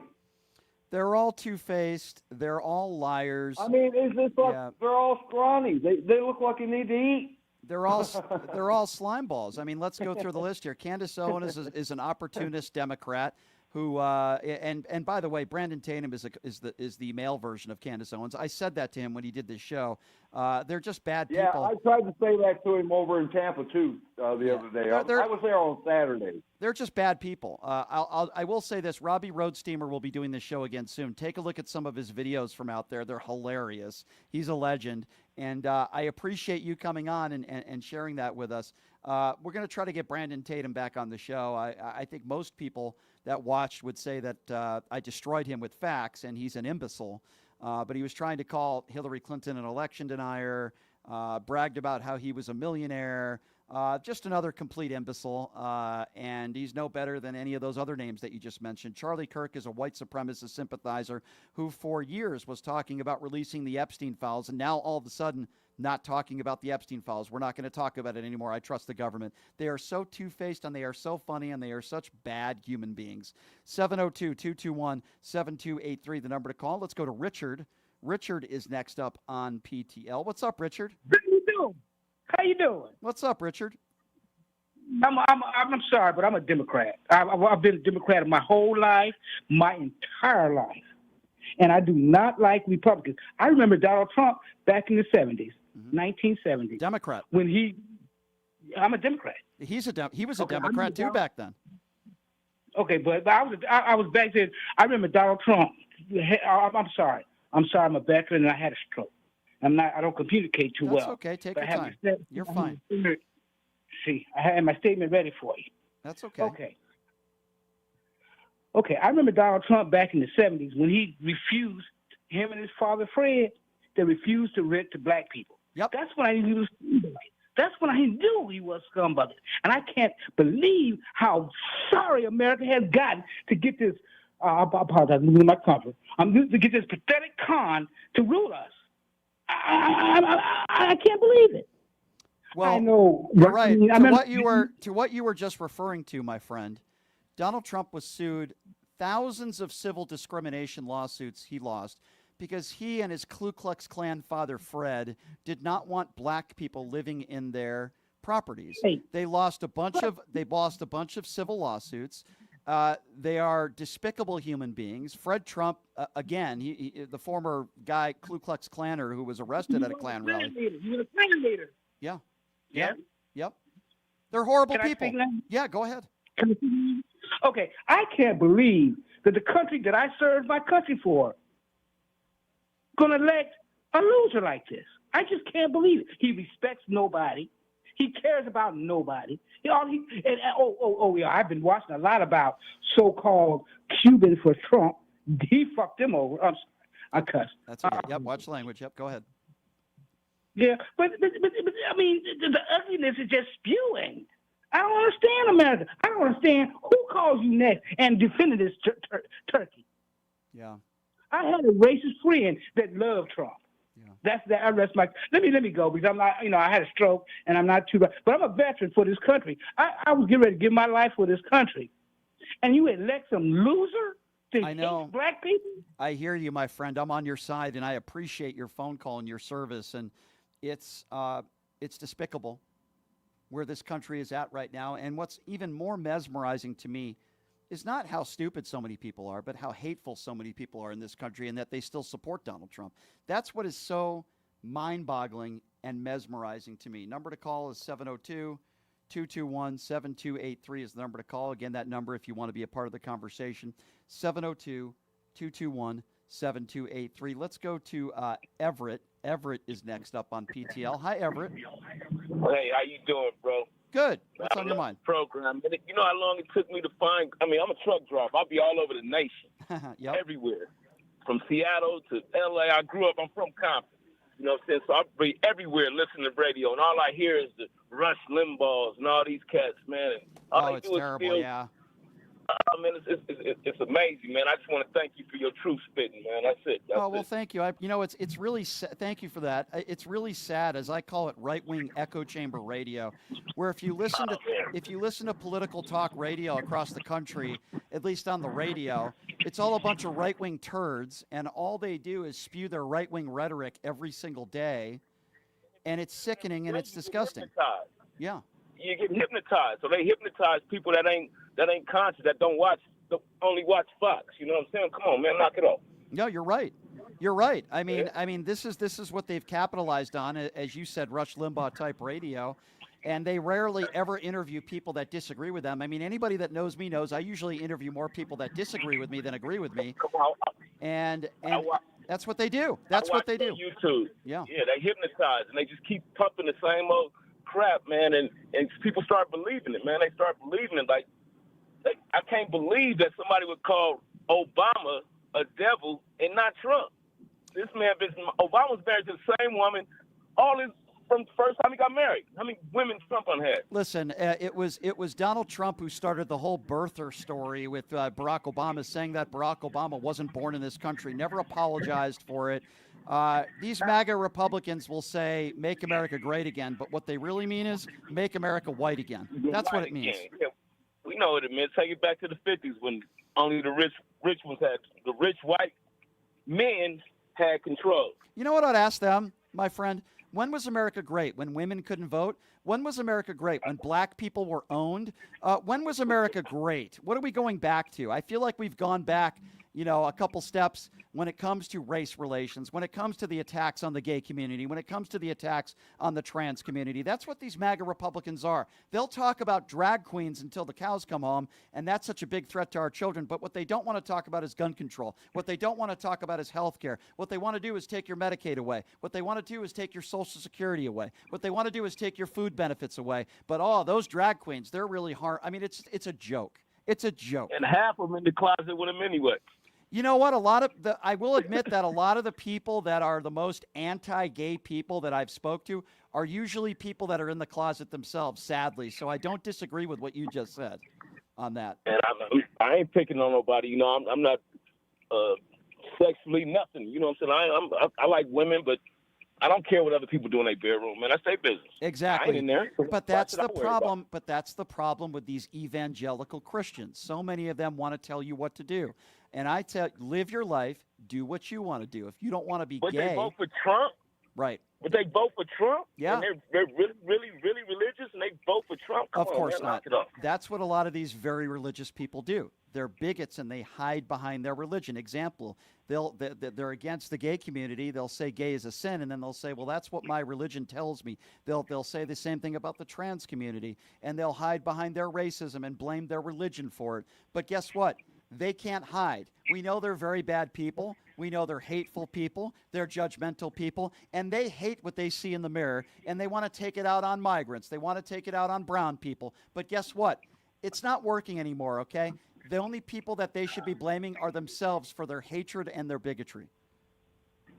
Man, I hope I hit the lotto so I can make 10 more radio stations like this. All I do is drive around and listen to their craziness. And I'll be like, how can people listen to this? And I hear you. And I pat you on the back, bro. I got your back like a recliner chair. Well, I appreciate you, my friend. And where you live, by the way? Where are you from? Oh, like I say, I'm from Compton. Lived in Seattle for 20 years, but I just moved to Las Vegas, so I'm in Vegas now. All right. Well, it's good to hear a local call in, my friend. You stay safe there on the roads, my friend, and it's really good to hear from you, and I'm so glad you found the show. Please call back anytime. It's great to hear from you, and I really do appreciate you. Thank you so much. Now, it wouldn't be a MAGA show. Where am I going to next? Oh, okay. We're going to another caller next, my producer says. Hang on the line, Darlene. 702-221-7283 is the number to call. Let's go to Dave. Dave is next on PTL. What's up, Dave? Hey, man. I need to make this as quick as I can because I'm calling you long distance internationally. Oh, okay. But I heard you talking to the guy earlier, the one you're just merging with, and something I haven't heard anybody bring up. I know it's going to be a touchy topic, so I'm volunteering to bring it up. I live in Israel, okay? I'm an American citizen, but I live in Israel. Yeah. And I can tell you for a fact that the evangelical community is like, yes, they're on Israel's side and everything, but it's only because they're expecting Armageddon next month. And, you know, they're not on anybody's side but their own, and they are literally, you know, ready to go. They're packed. They're ready. They're actually celebrating the deaths of those girls in Texas because they're in a better place. They're there first. Yeah. Can I ask you? Almost jealous. Can I ask you, my friend, you being in Israel, and I don't know how much time you spend there, but what are your thoughts? I live here. I've been here for years. What do you make of Benjamin Netanyahu?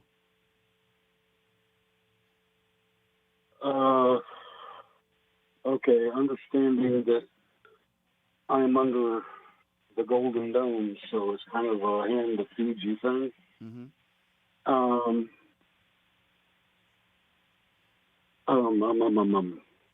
I think he has become everything that we've been taught that he's supposed to hate.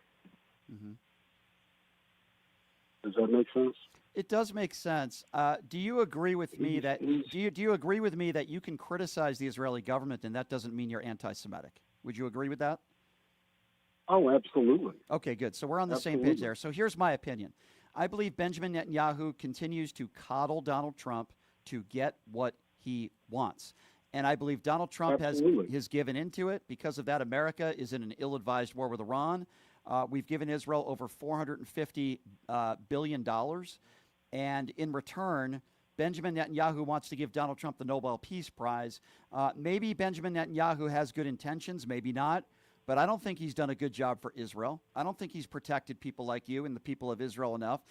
Maybe he has good intentions, and I do not defend the Iranian government or Iran and the leadership there in general because they harbor terrorists. But with that being said, I am disgruntled and disappointed and use any word in the book to describe Benjamin Netanyahu because I think he's lied to Donald Trump and he's given Donald Trump faulty intelligence so that we would get involved in another war. That's what I think. Well, everything that people have been saying about Trump and, you know, running for the second term in the hopes to stay out of jail, that's been almost exactly the narrative for Netanyahu for like 10 or 15 years. Yeah, yeah. And how many years have we been? Go ahead. I was here when the whole clusterfuck happened with the concert and the guys from Hamas and all that shit. My attitude at the time was, oh damn. It's like the mouse coming out with a cactus needle and poking the lion in the nose and not expecting to get swatted. No, I hear you, my friend. I hear you. Listen, I wish you prosperity out there, and I hope you're safe. I appreciate you calling from Israel. We both share the same grievances when it comes to Benjamin Netanyahu, and we appreciate your call. Just a reminder to people, please watch your language when you call into the show. We're also on the radio. It's not just social media, so please no F-bombs. Watch the language. We ask respectfully, and we appreciate. You can call Donald Trump the orange orangutan. That's perfectly allowed here, but no F word. That's all, watch the language. 702-221-7283 is the number to call if you would like to be a part of the conversation. Let's go to the MAGA destroyer. Let's go to Darlene. Darlene is next up on PTL. Hey, Darlene, what's going on? Hey, Brian. Brian, I'm going to try to do this without crying because I saw something very disturbing this morning, and I want everybody to listen. Put your politics aside for a minute.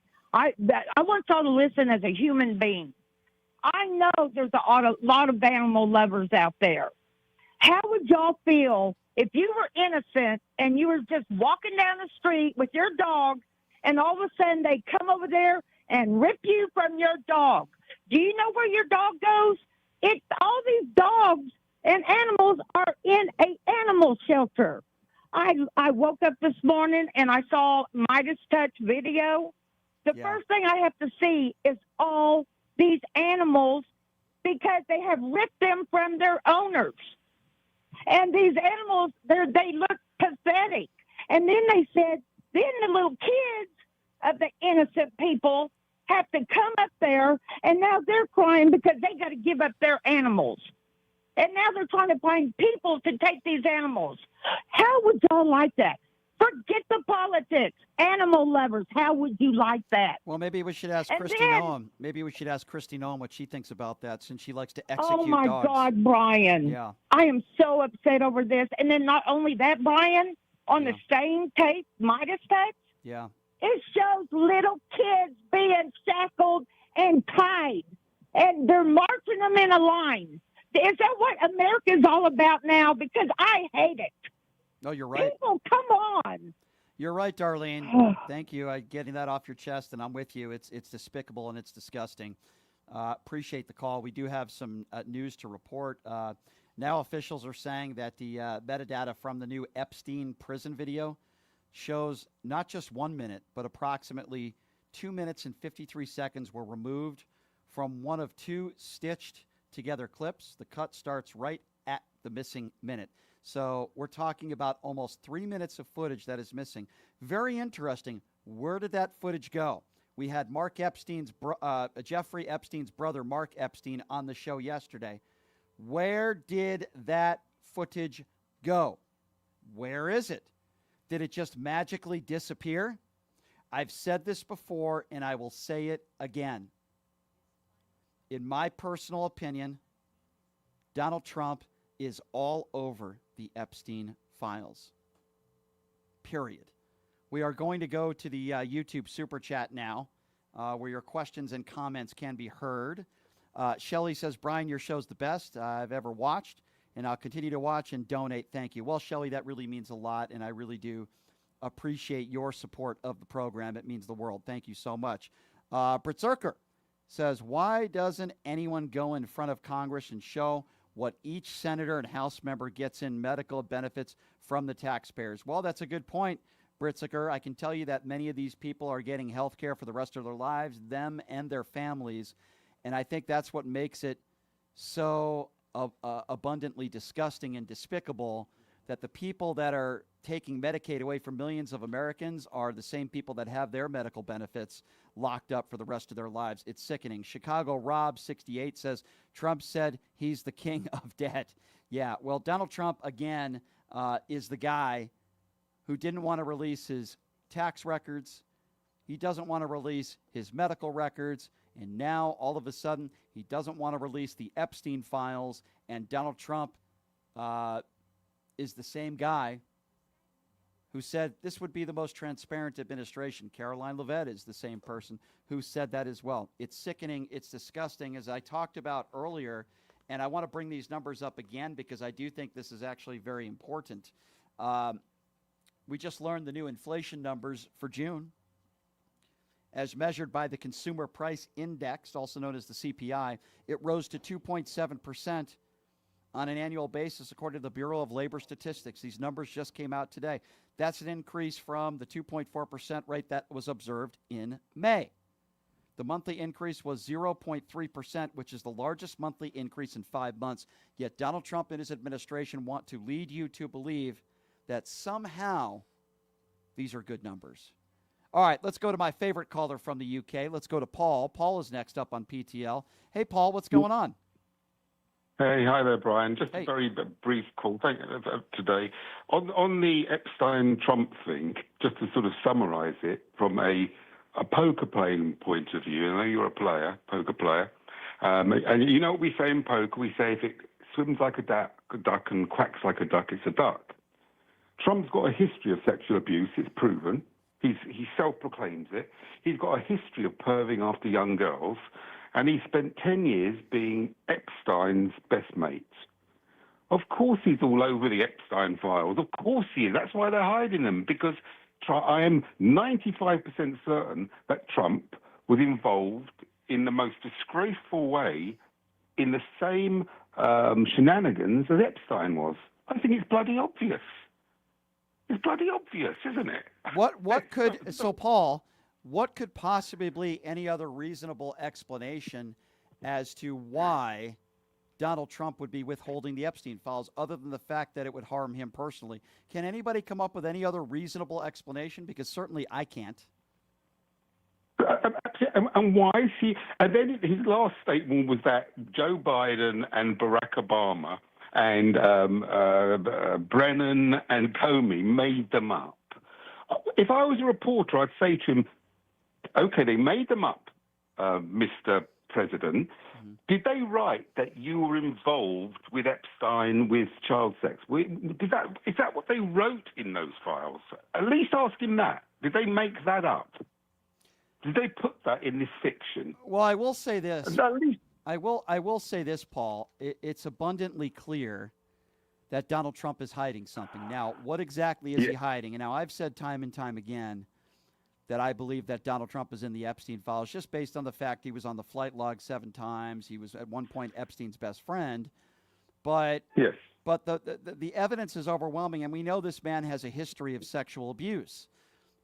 Those alone, but I can't come up with one reasonable explanation, I don't think anybody else has, as to why these wouldn't be released, other than the fact that Pam Bondi is going at the directive of Donald Trump, and that Trump is all over these Epstein Files. That's the only thing, the only logical explanation that I could come up with. Listen, there's a reason why Donald Trump won't release the files, other than the fact that it can harm his reputation, as if he had a good one to begin with.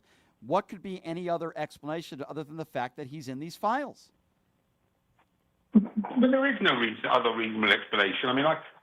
I mean, from Trump's point of view, I suppose you could say that he was a secret agent trying to expose Epstein, but, you know, that's the type of shit, the type of crap that he comes up with.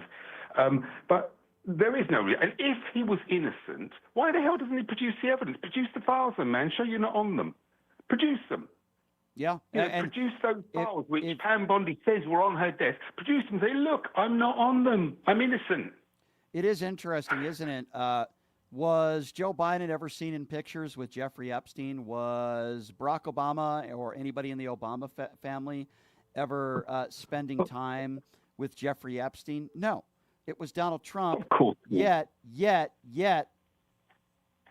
Donald Trump and MAGA Republicans are the first people to call people on the left pedophiles, yet it appears as though the Trump administration are the people that are protecting the pedophiles. At least it appears that way to me.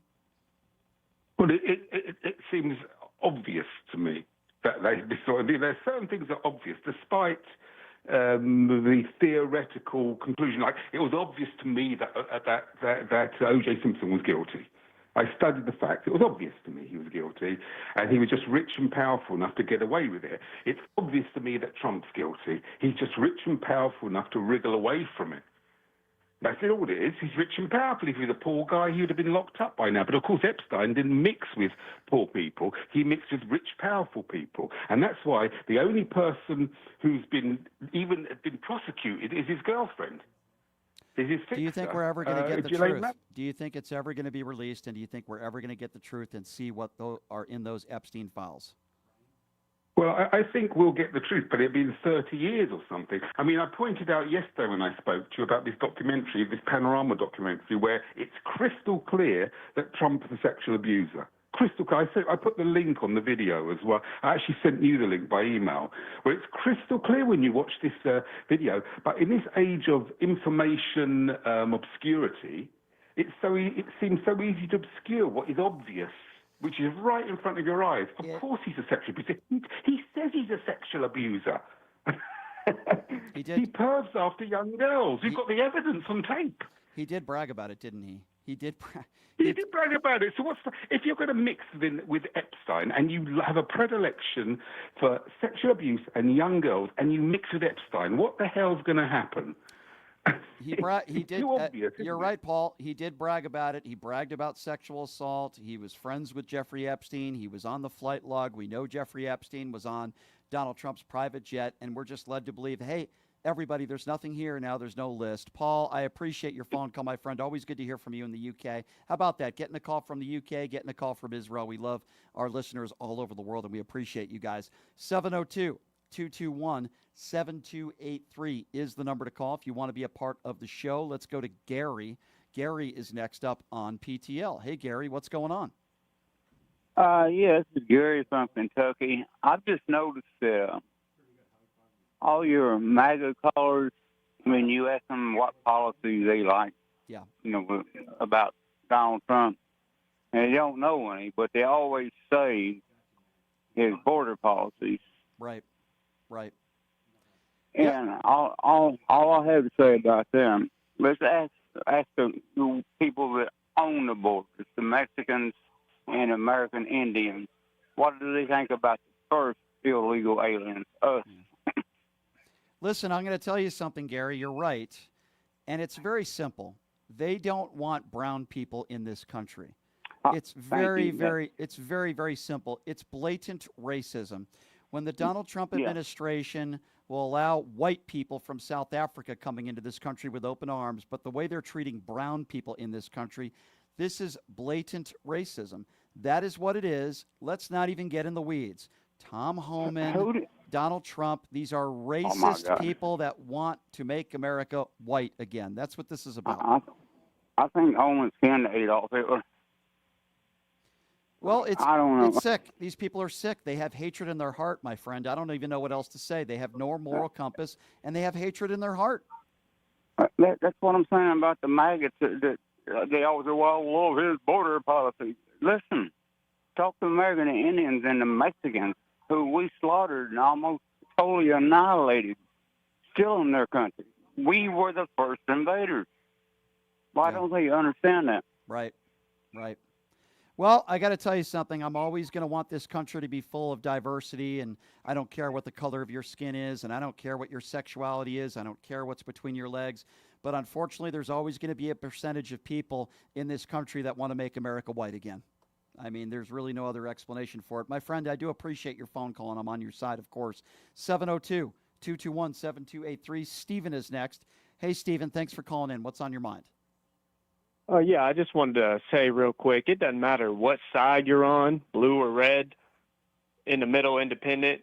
Donald Trump is a reflection of America and what's going on in the households in America. How is he a reflection on America? Be specific and tell me what you mean by that, Stephen. Just his ways, how he carries himself. How he carries himself. So you think attacking women on looks and attacking Gold Star families and people of color, you think that's how every household in America thinks?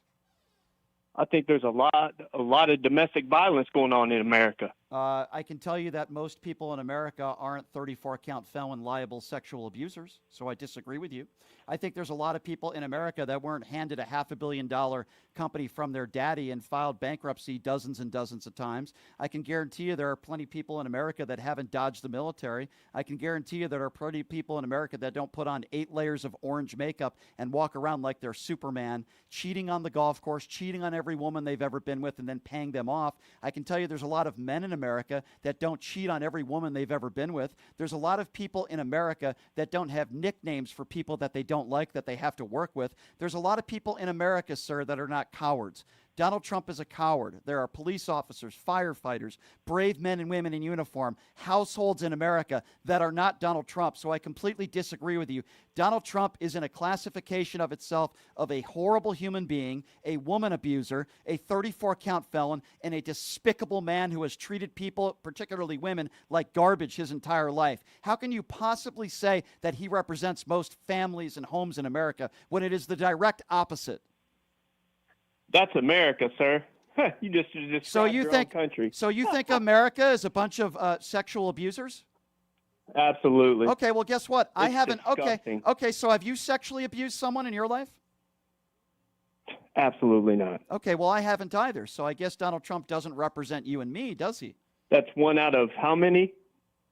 Okay, well, so you think that more than 50% of people in America have sexually abused women? They got some dark skeletons in their closet. You think, okay, hold on. Let me ask you this, because you said you believe Donald Trump represents most people. Most would mean more than 50%. It's a reflection. Okay. So you think most of America, more than 50% of America, has dodged the military and has sexually abused women?